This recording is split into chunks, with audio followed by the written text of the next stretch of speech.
I never thought that the most dramatic event of my life would be triggered by a used pickup truck, a stack of bills, and a piece of expired cheese. But here we are. It all started when I, Meyer, a 28-year-old art teacher, lost the most important person in my life, my grandpa Arthur **. Grandpa was my rock, a kind, brilliant man who had worked as a mechanic his entire life. He'd lived with my family, my mom, Sarah **, my dad, Robert **, and me, for the last 10 years, ever since Grandma passed. 2 weeks after Grandpa Arthur's quiet funeral, my aunt Carol **, and her husband, Gary **, came roaring into our lives like a tornado, demanding their share of the inheritance. Now, Carol wasn't just my aunt. She was the definition of entitlement.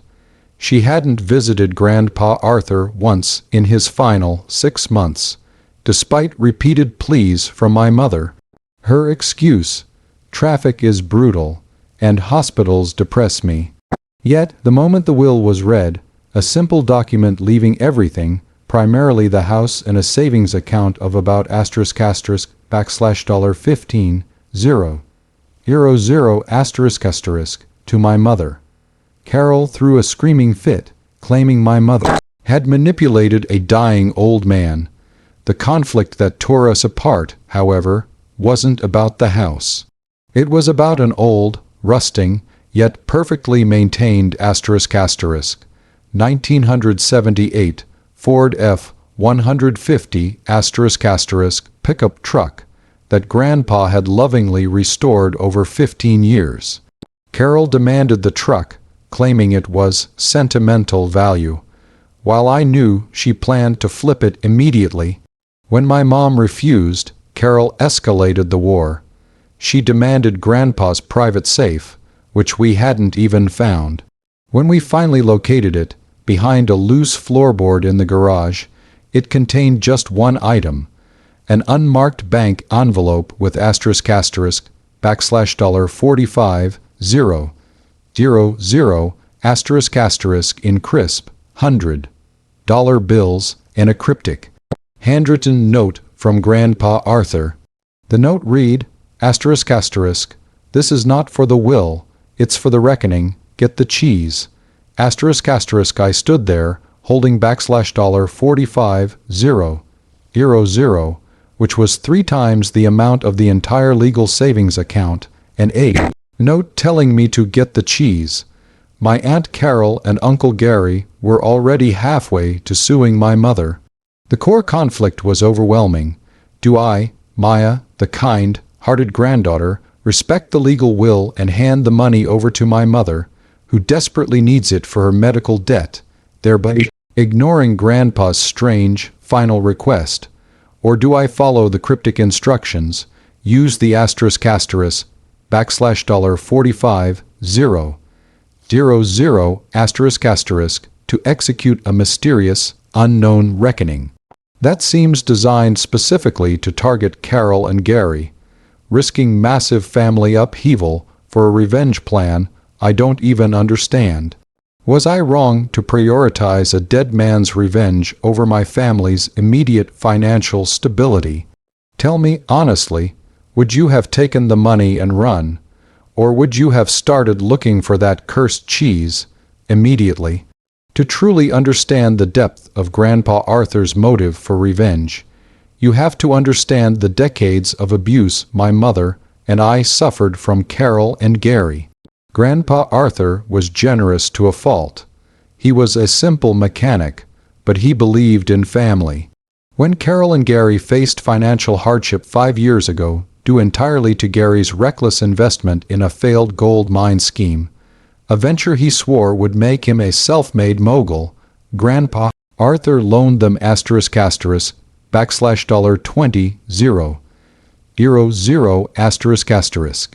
It wasn't a small sum for him. It was a substantial chunk of his savings, but he wrote it off as a family investment and never asked for a penny back, genuinely forgiving the debt. But that act of kindness wasn't enough for them. They constantly belittled my mother, Sarah, for being a mere teacher, and treated our modest home like some kind of sad little museum of mediocrity. They treated Grandpa Arthur like an ATM and a free babysitter for their 3 spoiled children, dropping them off without notice and expecting Mom to entertain them while they attended their high-powered networking events. The disrespect was constant, a low, buzzing hum of toxic entitlement that filled every family gathering. I remember one specific Thanksgiving where Carol, complaining about my mom's cooking, actually pulled a container of expensive artisanal cheese from her own purse, loudly proclaiming she had to bring something edible because Sarah's taste stopped evolving in 1995. It wasn't just an insult to the food, it was a character assassination of my mother. I saw Grandpa Arthur's gentle face harden in a way I had never seen before. He never forgot that cheese incident. I saw him later that evening, quiet, staring out the window, and I knew that something inside him had shifted. A line had been crossed. He was a man of quiet dignity, and that dignity had been publicly assaulted. The final straw for Grandpa was the sheer, selfish neglect during his illness. He was a proud man, but in his final 6 months, he wanted his daughters by his side. He didn't want a penny from Carol, he just wanted a visit. But she never came, prioritizing a pointless spa weekend over his final goodbyes, claiming, "Hospitals depress me, Arthur, you know that." That was the cruelest cut of all. So, when I found the secret safe, the *$45,000 in cash, and the note, I knew this wasn't just cash. It was a carefully calculated tool for justice. The entire legal inheritance of *$15,000 plus the house was already under attack. Carol was planning to contest the will, claiming mental incompetence, banking on the fact that my mom couldn't afford a long legal fight. Given that she had mounting medical debt from her recent surgery, I needed a plan that was swift, devastating, and entirely unexpected, just like Grandpa Arthur's note suggested. My mother, Sarah, was initially terrified of the *$45,000. She looked at the cash like it was radioactive. She wanted to declare it, deposit it, and use it to hire a high-powered lawyer to fight Carol cleanly. Arthur wouldn't want us to get into trouble, Maya. This must be some kind of tax evasion scheme. We can't risk it. But I looked at the note again, **. This is not for the will, it's for the reckoning, get the cheese. **. I remembered the Thanksgiving cheese incident. The cheese wasn't a physical object, I realized. It was the ** symbol of Carol's ultimate snobbery and disrespect. **. It was the asterisk theme * of the revenge. And the *$45,000 was the *budget*. I decided, against my cautious nature, to follow the cryptic instructions. I couldn't ignore my grandfather's final request for a reckoning against the people who had poisoned our lives for decades. I secured the cash, dividing it into carefully planned bundles, and kept the note hidden. I took the first bundle of *$ *$15,000 and did something wildly unlike me. I went to a high-end luxury car dealership near Gary and Carol's neighborhood. Gary, remember, always drove a beat-up economy car, but constantly bragged about his imaginary luxury cars and investments. I bought a gorgeous, deep metallic blue ** low mileage 1978 Ford F-150 **. Yes, the exact same model and color as Grandpa's truck. But this one was completely immaculate, freshly restored, professionally detailed, and looked like it belonged in a museum. It was, in short, everything Carol claimed Grandpa's original truck should be, and everything Gary's life was not. I spent about $12,000 on the purchase and registration. The whole thing felt insane, but I had a vision of the message this would send. I hired a small, discreet mobile billboard company ***. I gave them the remaining $3,000 from the first bundle for an exclusive, all-day route. I instructed them to drive the immaculate new old F-150 on a flatbed trailer, accompanied by the billboard on a loop, right past Carol and Gary's house, past Gary's dismal, failing office complex, and past Carol's favorite upscale gym, the places where they curated their fake, entitled images. The billboard, which I designed myself, had a massive, glossy photo of the stunning F-150. The text was simple, yet devastating. In bold, elegant, capital script, ***, this is what true legacy looks like, paid for in cash, the reckoning is served.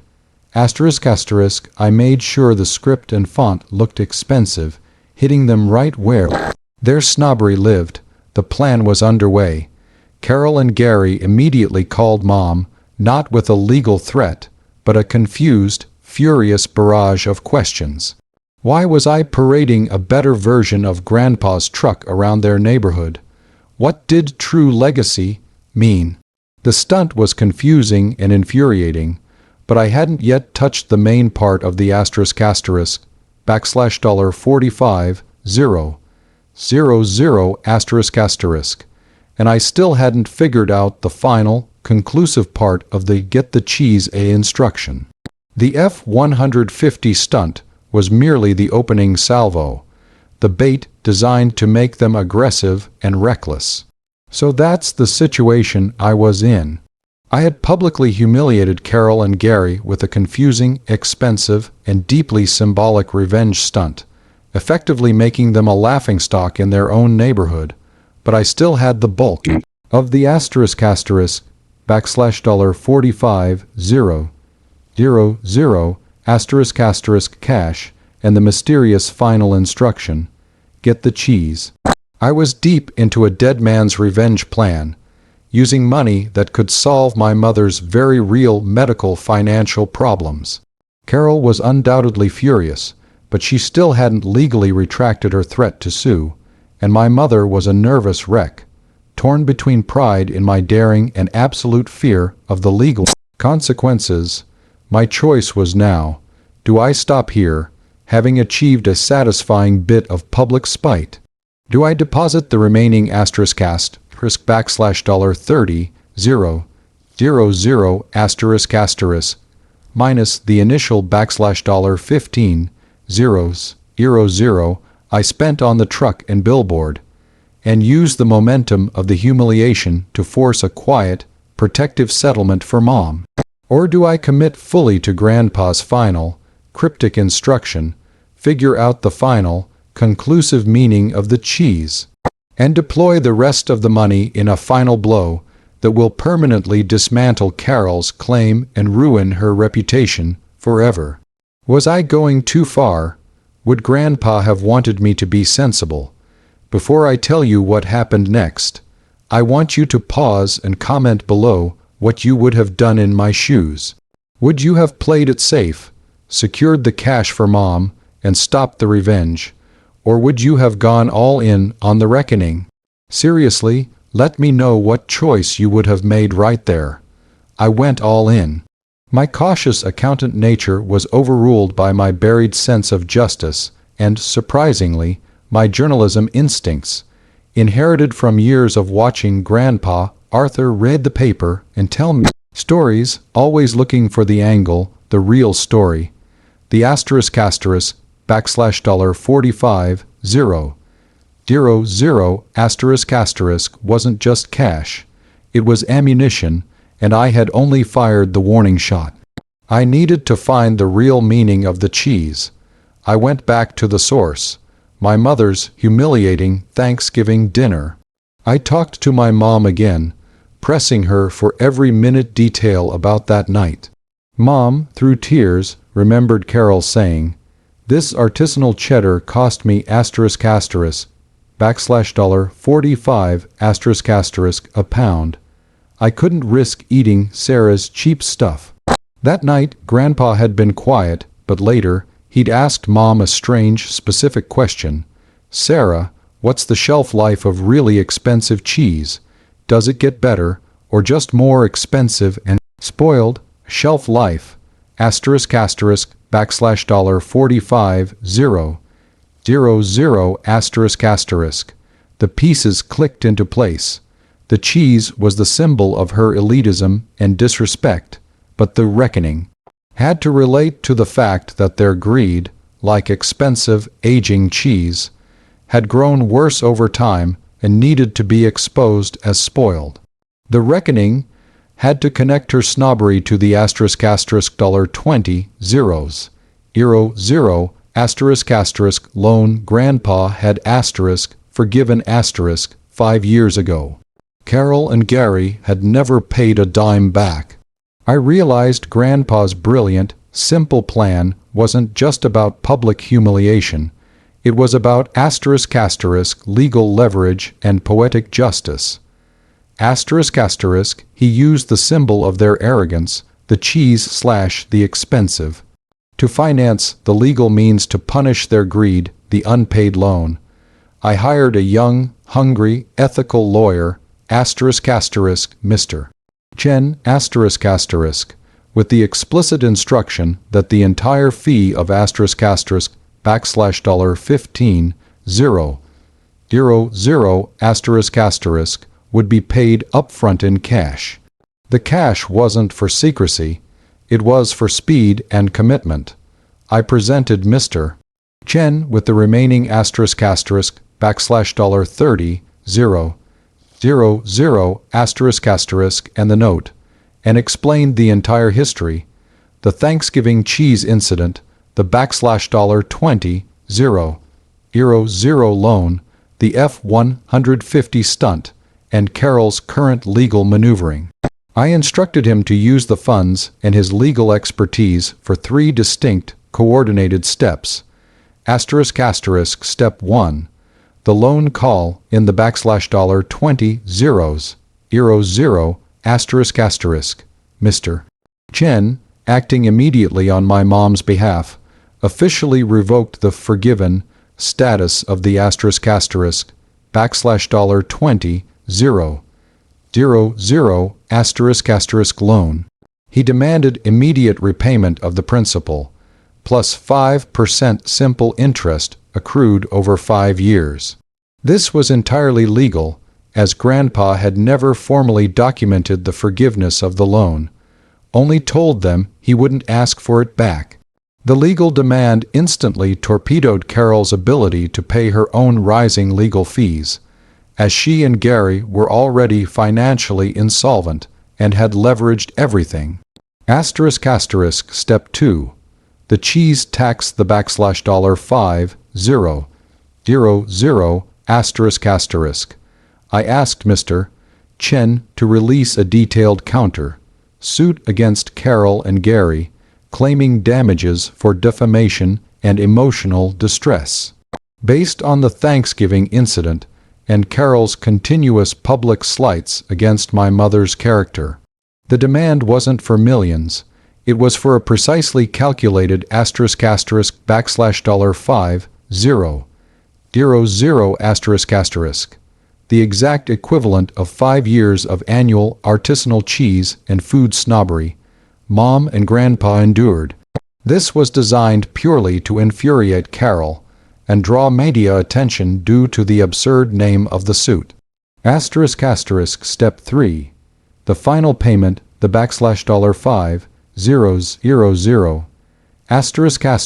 with the remaining $5,000 000, I finally fulfilled the literal meaning of the instruction. Get the cheese. I bought $5000 worth of the absolute finest, most expensive, artisanal, expired and expiring cheeses I could find.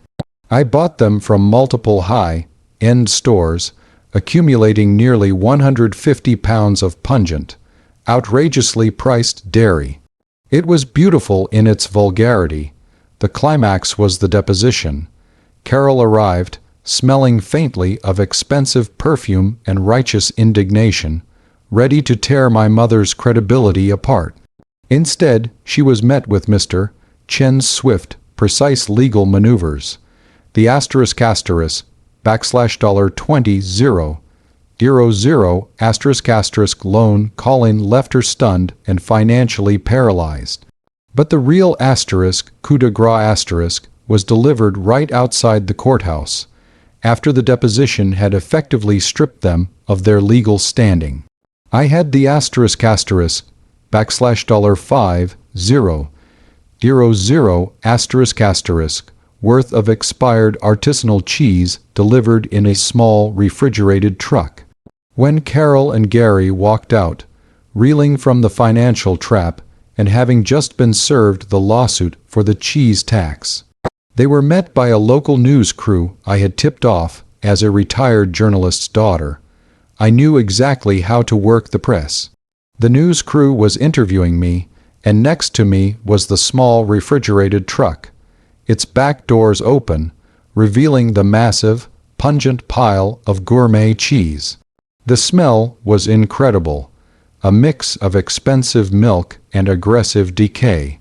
I held up a piece of the aggressively expired cheddar, its blue mold flourishing, and told the cameras, calmly, deliberately, and with the utmost polite disdain, "This is the $45,000 reckoning."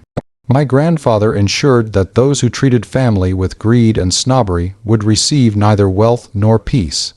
The F-150 was the bait to lure them into court. The loan was the trap to bankrupt their legal defense. And this is the cheese, expensive, spoiled, and utterly worthless, just like their greed and their false sense of superiority. The backlash against Carol and Gary was immediate and total. The combination of the financial trap, the loan, and the public humiliation, the cheese tax, and the expired cheese display destroyed their credibility. They were forced to withdraw their will contest, and they were legally obligated to repay the $20,000 loan immediately. The $50,000 cheese taxes suit was immediately settled by them out of court, just to make the story and the embarrassing legal documents go away. The aftermath was a complete victory. Mom was safe. She had the house, the $15,000 inheritance, and a now repaid $$20,000 from Carol, which she used to pay off her medical debts. The F-150, the beautiful one, I gave to my dad, who wept with pride and gratitude. The money used on the reckoning, the lawyer fees, and the truck was a small price to pay for securing my mother's future and achieving a profound, perfect revenge. The truth is, Grandpa Arthur didn't just leave me money. He left me a final, brilliant lesson in strategic justice. He knew that the only way to stop a bully like Carol was to use her own greed and snobbery against her. He didn't use the money to buy me a car. He used it to buy me a reckoning. The ultimate moral of the story isn't that revenge is sweet, but that an inheritance should always be protected from those who don't deserve it, and that sometimes the simplest things, a truck, a note, and some spoiled cheese are the most powerful weapons.